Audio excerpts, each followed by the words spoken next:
If you pay attention to the Elder Scrolls series, you know that Mannimarco and his Order of the Black Worm have a tendency to come back from the dead.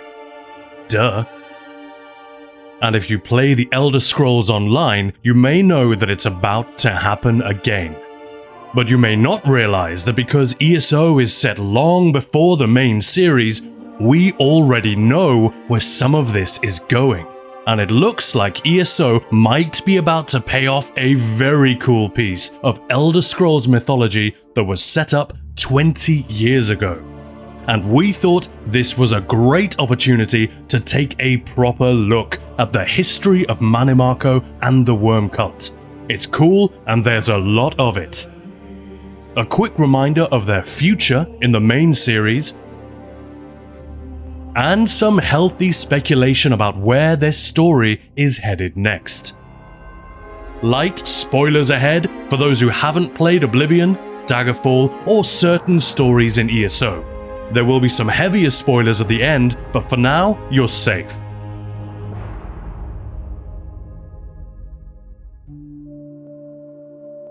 It starts with the soul.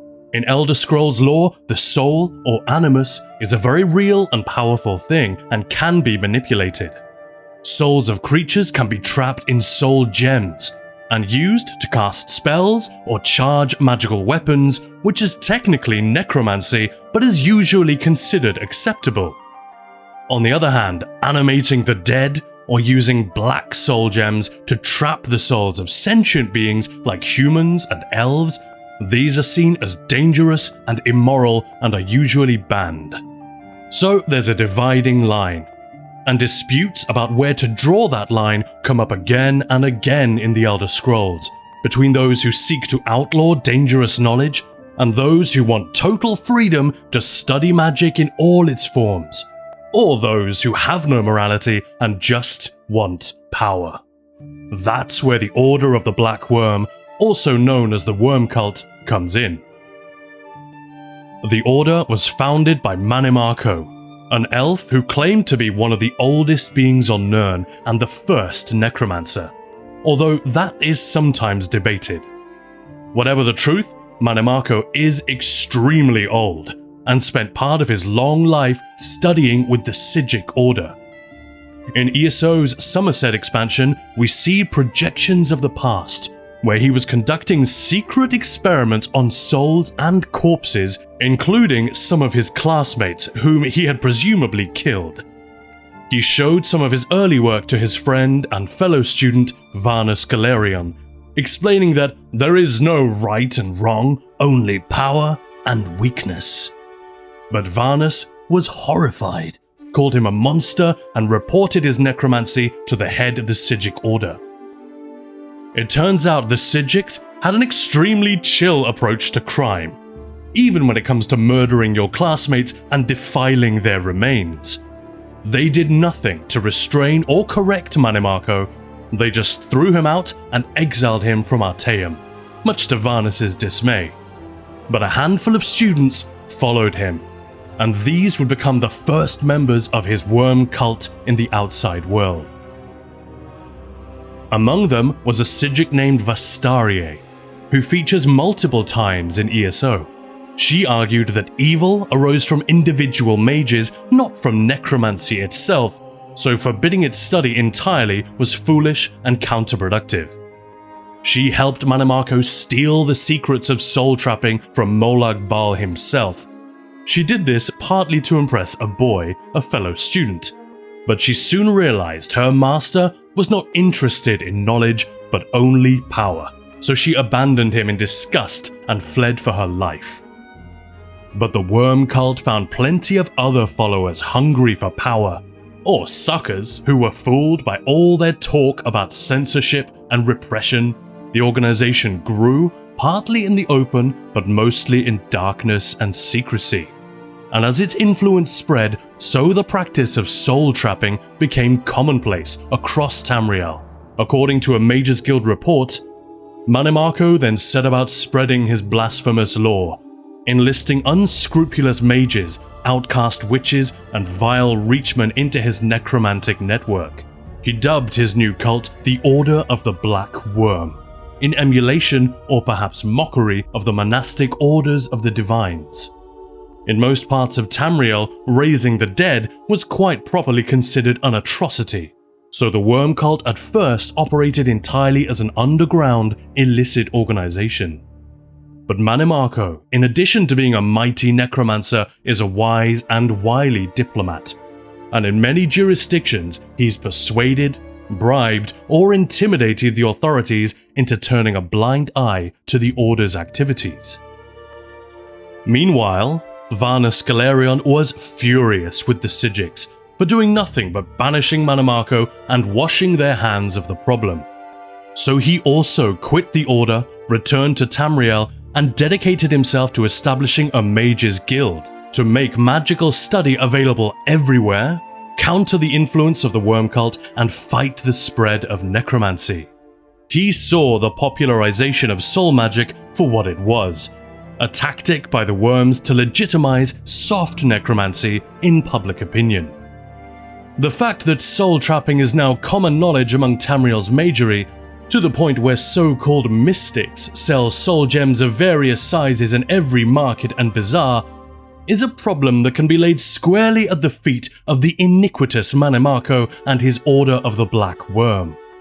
It is all part of his program to make necromancy seem commonplace and almost harmless. Varnus's smart solution was for the guild to monopolize the teaching and dissemination of soul magic, but only that which worked on white souls, that is, the souls of animals, and to keep the manipulation of black souls, the souls of people, esoteric and illegal. And it worked. Within a few generations, this dark practice had gone back underground.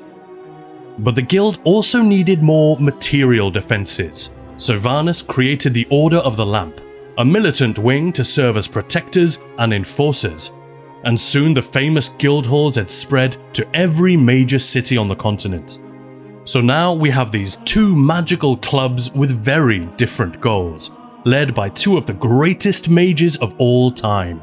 One of them a radical optimist who championed the study and responsible use of magic, but who hated playing politics.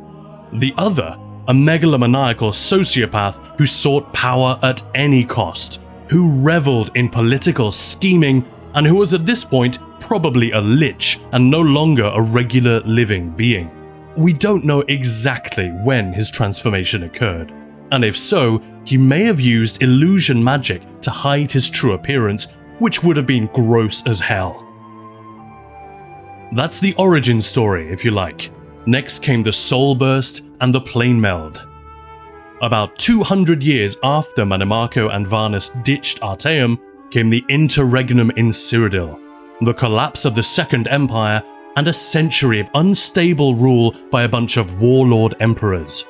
But where everyone else saw incompetence and a fall in living standards, Manimarco saw a golden opportunity, and he began planning the ultimate scheme. He wormed his way into becoming chief advisor to the Duke of Coral, a powerful imperial with a large military at his command, and convinced the Duke to march on the imperial city to overthrow Emperor Leovic. The rebellion succeeded. In 577, the Duke became emperor, and Manimarco was now advisor to the most powerful ruler in Tamriel. His name? Varan Aquilarius. Remember him? He's the one who formed the 5 companions to find the Amulet of Kings and confirm his legitimacy. Again, this was Manimarco's idea, who was by now fully in league with the Daedric prince Molag Bal, the Dark Father of soul magic. Manimarco claimed he could use the Amulet of Kings to make Emperor Varan into a true Dragonborn. There hadn't been one on the throne for nearly 600 years. But of course, he betrayed Varan and his companions and used the amulets to cause the Soul Burst, a massive arcane explosion which devastated the Imperial city and tore open the veil for Molag Bal to invade. Emperor Varan was lost, Daedra poured into Tamriel, the worm cult seized control anywhere they could, and Mannimarco manipulated Varen's widow, the Empress Regent Clivia Tharn, to do as he pleased. One of the first things on the list was the expulsion of the Mages Guild from Cyrodiil. This was the Worm Cult's finest hour. All their years of scheming had paid off. They were now the greatest force in Tamriel, the power behind the throne, backed by an army of Daedra and a large part of the Imperial Legion. In many ways, his on-screen appearances in ESO don't do justice to this character. So cunning, so ambitious, and so foul, ready to sell out his entire world to unspeakable atrocities, just so he could climb a little higher. If something is nasty enough to appear in black metal lyrics, this guy probably did it. That brings us up to date with the events of ESO in 582 Second Era, where we play as an individual captured by the Worm Cult and murdered by Mannimarco himself in a mass sacrifice. I always thought that was a cool move, to begin the game with your character's death. But we awaken in Cold Harbor as the Vestige, and after escaping, we get to thwart the Worm Cult's plans in pretty much every corner of the continent. Rescue the 5 companions, reclaim the amulet, and use it against Molag Bal to stop his invasion of Nirn and free the million souls he stole since the start of the Planemeld. As for Mannimarco, we encounter him several times during the story, and he brags about his plan to trick Molag Bal and take his place as the god of schemes. This was his plan all along, godhood. But Molag Bal is wise to his treachery.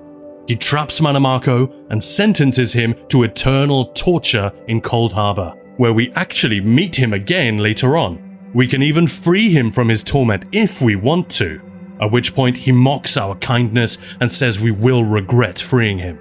Then he vanishes.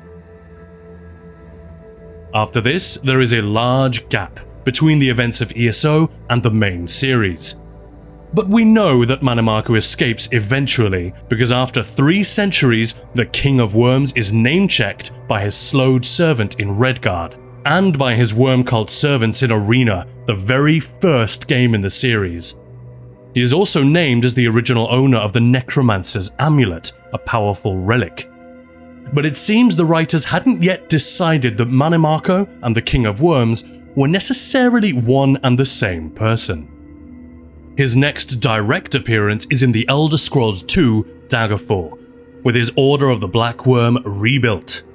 Again, he is simply called the King of Worms, and seems to have mellowed or weakened to the point where the player character is able to collaborate with him on solving the problems in the Iliac Bay. Like everyone else in the region, the King of Worms is engaged in a bidding war for the Totem of Tiber Septim. Most of the factions want to use this totem to control a giant Dwemer Colossus called Numidium, but Mannimarco doesn't care about that. He just wants to use the power source to turn himself into a god, as he failed to do during the Planemeld. The Daggerfall storyline leads to the famous Warp in the West in 417 Third Era, but I won't explain that here, there's no time. Suffice it to say that Mannimarco did ascend to Aetherius and appeared in the heavens as the Necromancer's moon, also known as the Revenant. This sets us up for the events of the Elder Scrolls IV Oblivion, 16 years later, where the Archmage of the Mages Guild, Hannibal Traven, has recently outlawed necromancy completely, another retread of that old argument. Many mages, even within the guild, disagree with him and continue to practice soul magic in secret or leave the guild to swell the ranks of the Worm Cult, who have continued to work in the shadows since Mannimarco rose to become the god of worms, and who now conduct rituals to create black soul gems when the Necromancer's moon eclipses the planet of Arche, the god of life and death. You'd think after all the trouble it took him to ascend, Mannimarco would be glad to stay out of the mortal sphere. But maybe godhood wasn't all it was cracked up to be. At any rate, the rekindling of the old conflict between the Worm Cult and the Mages Guild prompts him to return in physical form and try to destroy the Mages Guild once again. And once again, he comes pretty close, successfully converting many of its members to his cause, even some on the governing council, and murdering those who resist. But the Archmage is a smart fellow, and together with the hero of Kvatch, devises a plan to trap the King of Worms and destroy him once again. And that's the last we know of Mannimarco. The Necromancer's moon remains in the sky, and we know that some Necromancers continued to worship the so-called God of Worms, because we run into a couple of them 200 years later in the Elder Scrolls V Skyrim. But these are just a few stragglers hiding out in a cave, praying to the Revenant to restore the Order of the Black Worm, implying that Mannimarco's worm cult has been all but extinguished. But now let's go back to that big gap after his imprisonment by Molag Bal. At the time of recording, we've just learned that the worm cult is returning to the Elder Scrolls Online. The Fighters Guild and Mages Guild are both under attack, with people going missing and entire guild halls slaughtered, with no sign of a fight or a break-in. Investigation soon reveals that it's their old enemy, the Worm Cult, who have been gathering strength in secret and are now wreaking their vengeance on the guilds for their role in stopping the Planemeld. I won't spoil what happens, it's mostly setting the table for what's yet to come, but some weighty and classic characters return, including Varnus Galerion himself. Meanwhile, we also see new world events, where the Worm Cult ambush travelers, murder as many as possible, and harvest their souls using new devices called Soul Reapers. It's not much in terms of story, but it's new behavior which does move the timeline forward and re-establishes the Worm Cult as a huge threat, as they were in the original base game story, just in time for the 10th anniversary of the Elder Scrolls Online. That's not a coincidence. Mannimarco is a huge figure in the Elder Scrolls lore. Just look how often he appears in the story, and he's one of the strongest elements that links ESO back to the main series of games, which is why we keep coming back to him and his followers in Hrothgar, Morrowind, Somerset, elsewhere.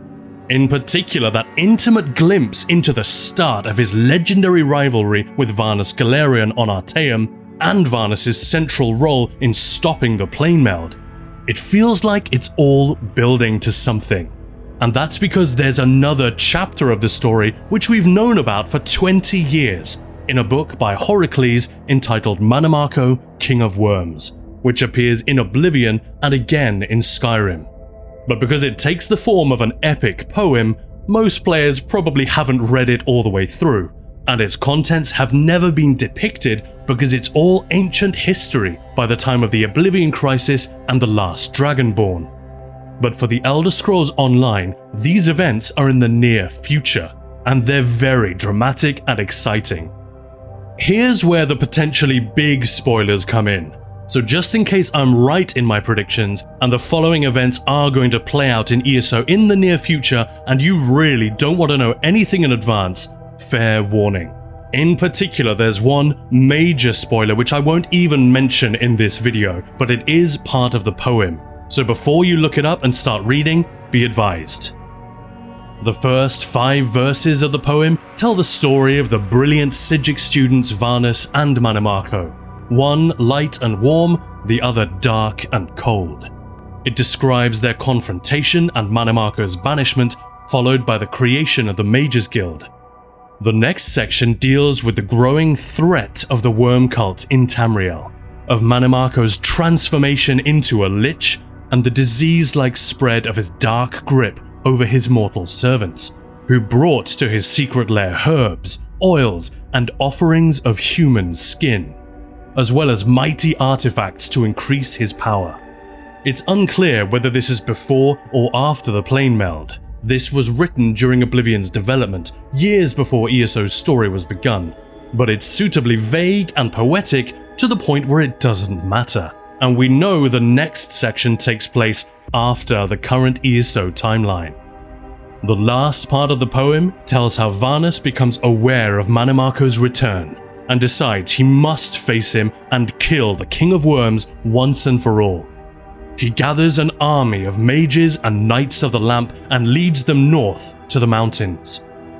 And Mannimarco, having revealed himself as the enemy of all during the Planemeld, cannot so easily flatter or deceive others into doing his dirty work this time, so he must face this army of mages with his own army of necromancers and undead.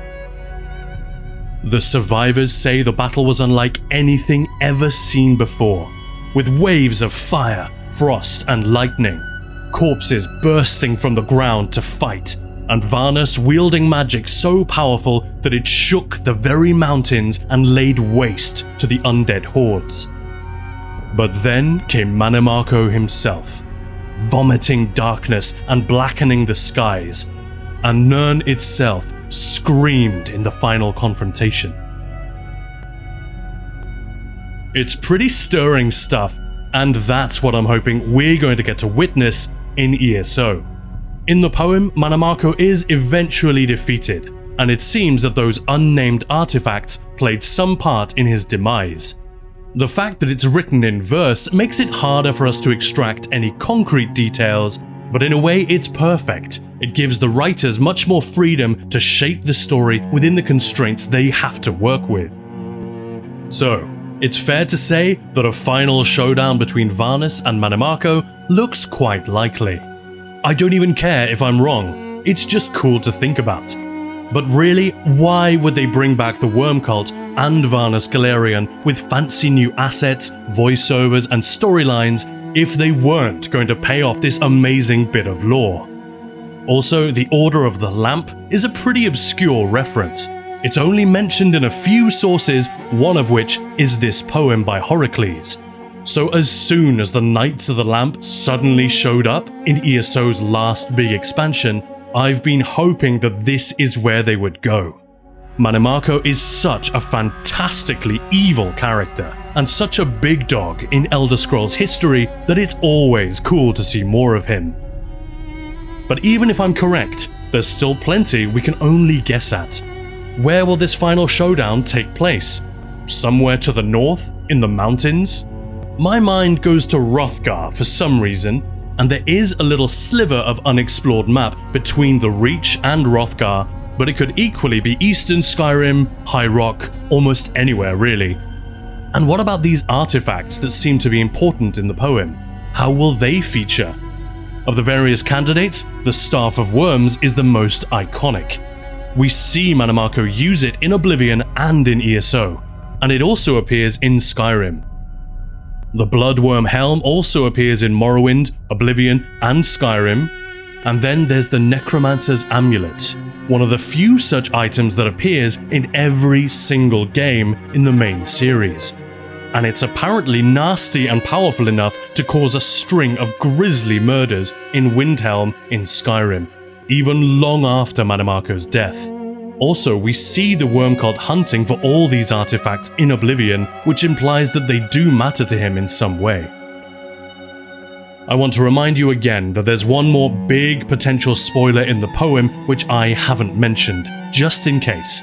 So if you care about that stuff, don't look it up. But I will leave you with the poem's final verse, because it's just perfect. Children, listen as the shadows cross your sleeping hutch, and the village sleeps away, streets emptied of the crowds, and the moons do balefully glare through the nightly clouds, and the graveyard's people rest, we hope, in eternal sleep. Listen, and you'll hear the whispered tap of the footsteps creep. Then pray you'll never feel the Worm King's awful touch.